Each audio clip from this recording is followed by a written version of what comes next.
Hello everyone, BOB here, and welcome to Survive and Thrive episode 12.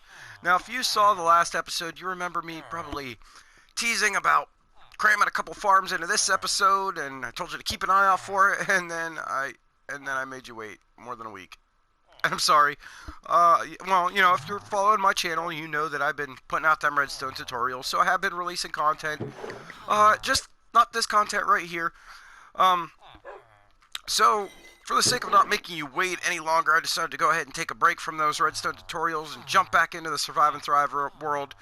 And then we're going to go ahead and hammer out them couple of farms I talked about, so let's jump right into it.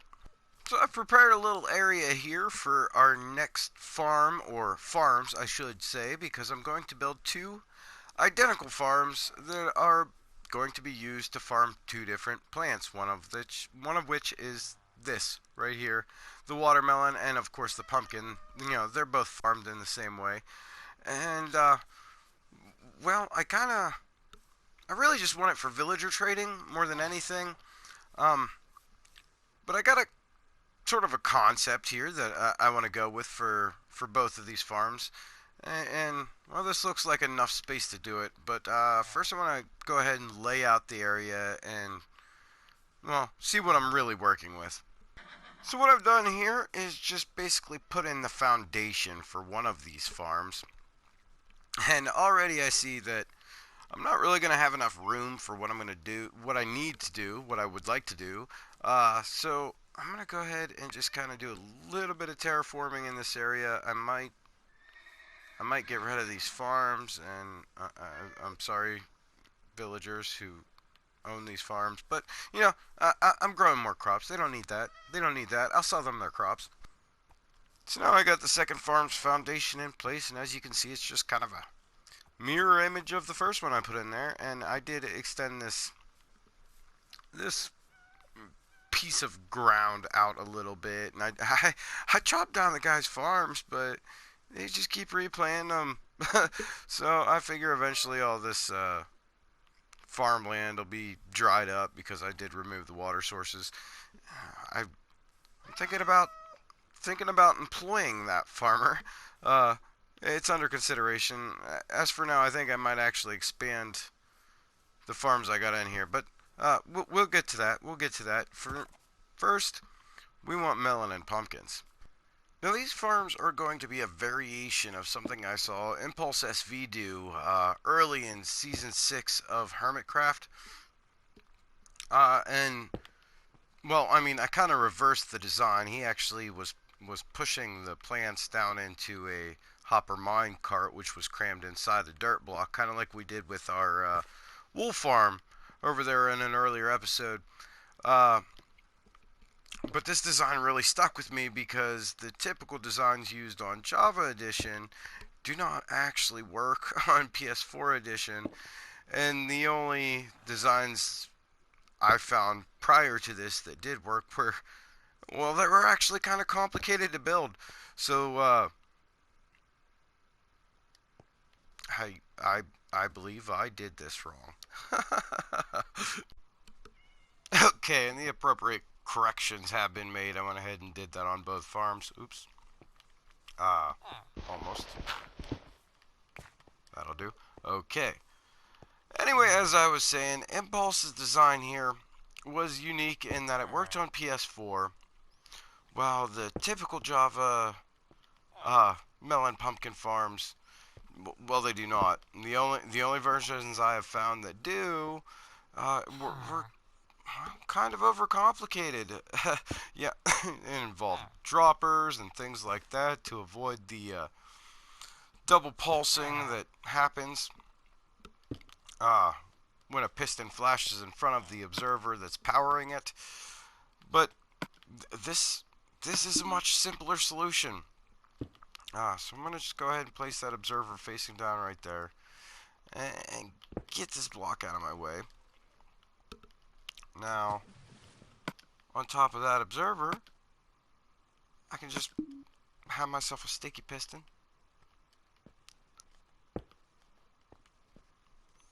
And then come stand down in this water. Just kind of pop that observer right there. It kicks it out in in the midair there.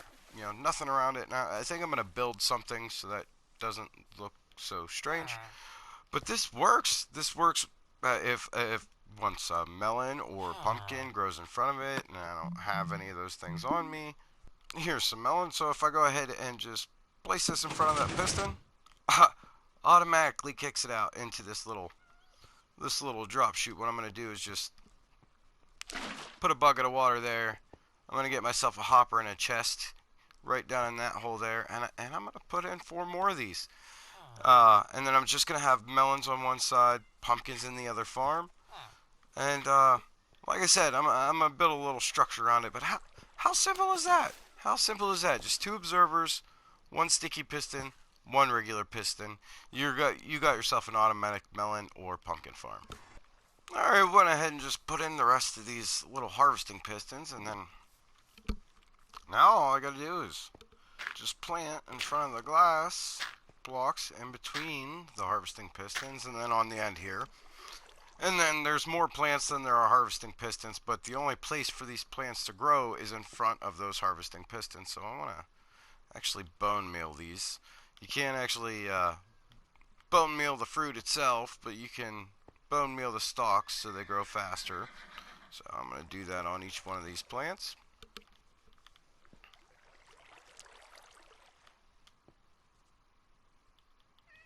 And there we go. That's a melon farm up and running. As soon as a melon grows, a melon will get harvested, and then everything should come down into this chest. Now there's gonna be like some loss with this one, kind of like with the bamboo and the sugarcane farms over there. There's gonna be melons and or pumpkins that are going to land on these dirt blocks and then of course won't get harvested, but I mean that's fine. It's going to be continuously producing from here on out, so I'm not going to worry about losing a few here and there because I don't have to do anything to get more. Well, in the meantime, I'm going to just go ahead and stick these ones in here because don't really need to carry them around with me anymore. And just like that, tossed up the pumpkin farm to go with our melon farm, and I heard the melon farm go off a few times, and look, yep, loss. So, I mean, it's not ideal, it's not perfect, but it is so easy to build, and, you know, they don't have to be this long. That was actually one of the reasons I switched it around. Like I said, Impulse was kind of shoving his down into a dirt block with a hopper in it. Well, I'm just kind of pushing mine out into a water stream, and the whole idea there is to save on iron. Yeah, I don't have a working iron farm, so I'm going to use it sparingly. But you can see once I gathered it all up here, there's quite a bit more in here than what I initially put in there. So these are working, and now I kind of want to make them look a little better. How is that for a transformation? I'm really liking this build palette, the way the acacia kind of contrasts with the dark oak, and then like all of that contrasts with the stone brick. I mean, it's really appropriate for the setting, and you know, it works really well for farms because you want to have that rustic feel about everything. I'm not too sure about these torches down here. I feel like it's a bit much, but you know, I have lanterns hanging from the ceiling here, but I don't know, it was still kind of dark in here without the torches, so maybe I'll stick some glowstone in the ground or something, but then that would stick out because these are path blocks. I don't know, I guess the torches will do for now. But I do really like the build. As you can see in the back here, I kind of didn't really close it in all the way, but kind of covered it up, so the build will still be slightly animated. Whenever one of these pistons fire, you'll be able to see that observer retract and then get spit back, but at the same time, it doesn't look like they're just kind of floating in midair. You know, everything looks like it's supposed to be there, and like this is some sort of primitive machine, because, well, that's exactly what it is. And just in the time I've taken to build this, We've collected quite a bit of melons already. And let's look at the pumpkins. And we're up to 25. They don't quite harvest as fast, but uh, I'm enjoying this build, and I think I'm going to be continuing this build palette throughout most of my farms, and it's even making me reconsider the palette I had picked out for my original base, because like this acacia and everything doesn't go so well with the nether brick, and like this is sort of the palette, but a little plain. This building's kind of plain as far as the styling, and I've been meaning to kind of rip that apart and rebuild it a little bit, but yeah, that nether brick doesn't quite go so well with this acacia wood, and being that I'm using the acacia wood, I mean, it kind of fits with the village, and yeah, that's probably gonna cause me to rethink the whole palette I had planned out. Also, while I was building the melon and pumpkin farms, some villager must have come in here and harvested half my carrots and replaced them with wheat, and that just won't do. I'm gonna have to take some precautions here and fix up these farms a little bit. But before I do that, I'm gonna go ahead and throw in 2 more farms, just like these ones. One is going to be for potatoes, and the other for beetroot. Not that beetroot is all that useful, but I'm building farms. I might as well include it. So I've gone ahead and made the appropriate preparations here. We got our water canals, which are going to be underneath our stone brick walls. And, well, now that I'm getting started on this, I'm realizing I want to switch up this design ever so slightly. And how I'm going to do that is I'm going to add some access into the side of these farms with some trapdoors. Let's see if I can place this on the side of this plant here. Right there. Oops. I didn't mean to place that. Let me go ahead and bring that back up. Oops, and I harvested the farm. But now I can leave that trapdoor up there. And I'm going to end up closing in the front of these. So that way the villagers aren't getting in there and switching out my crops for crops that I don't want. But that trapdoor will still hold back the water when we harvest, so if I go like that. And it'll all rinse down to our hoppers. And then, yeah, I'm going to do the same thing on each one of these farms. And then in that way I can just come in from the side here and replant everything. So I'm trying to put in my beetroot and potato farms, and this rude farmer comes in and just keeps planting all this wheat. Oh, that farmer. I got some plans for you, my friend. Some plans. You want to farm wheat? Oh, you'll farm some wheat, all right. And with no help from the villager farmer that keeps coming over here, and yeah, I'm definitely going to be employing him. I'm gonna make him do some farming for me, and that's gonna be a separate little module than these things right here. These will remain a manual planting / harvesting farm. Well, not manual harvesting, because I could just hit the buttons. But as you can see, I did replace the buttons on the face of these observers with wood buttons, partly because it's going to, match the build palette, but also because it's going to keep them water streams open just a little bit longer to ensure everything gets flushed down. But now I want to expand these things, and I'm going to do that just kind of by stacking up on top. I'm going to just put a second layer on all of these things. And then, yeah, I'm gonna go ahead and do a little build around them to match the build palette that we got going on here already. So this has taken me a lot longer than I expected to do, but I have completed what I am calling the quad farm. Yeah, as you see, I had to kind of move the vine farm over a little bit because I was getting pretty close. I had to come out a block on each side to put the water streams on the second floor of this thing, and well, it ended up being quite a bit bigger than I initially expected. But I mean, it's functional. I mean, and I'm not exactly sold on this build. I'm definitely not liking it as much as I like the build for the melon and pumpkin farm, but this is functional. Um, so, you know, it works the same way. I actually have observers going the whole way up to carry that signal to the second floor, so it's all still triggered by one button per farm. If I hit this button, you can see all the stuff fall from that second floor into those hoppers, so it's using the same collection system. And, well, 2 8x4 farming platforms means, well, we're planting at least a stack of whatever plant at a time, whatever seed. So, you know, it's going to be producing more than that. But again, you know, I'm not entirely sold on this build.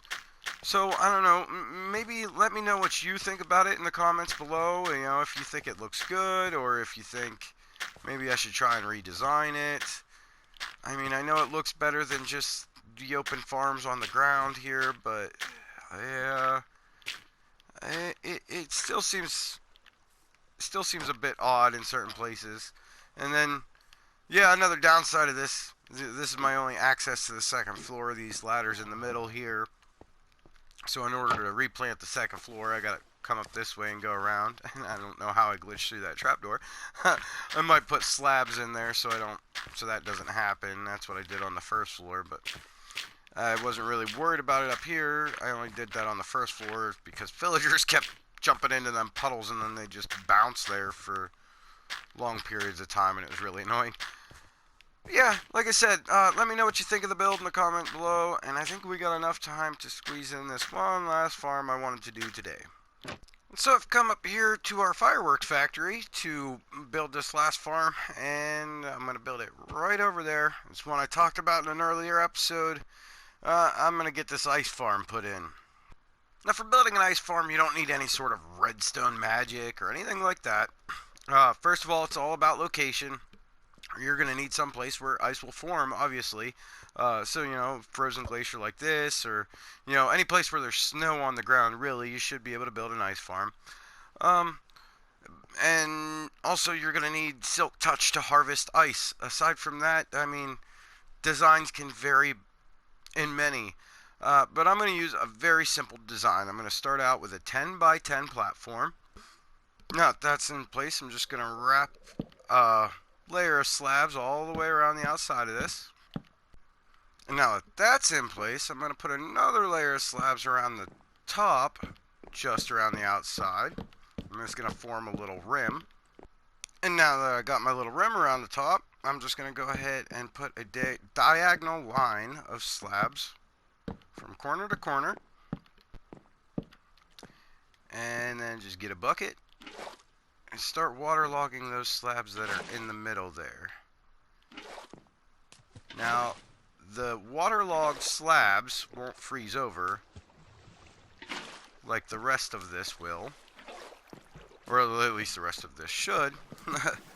Yep, see, I'm already getting ice freezing in there, so that's perfect. So I just want to waterlog each and every slab.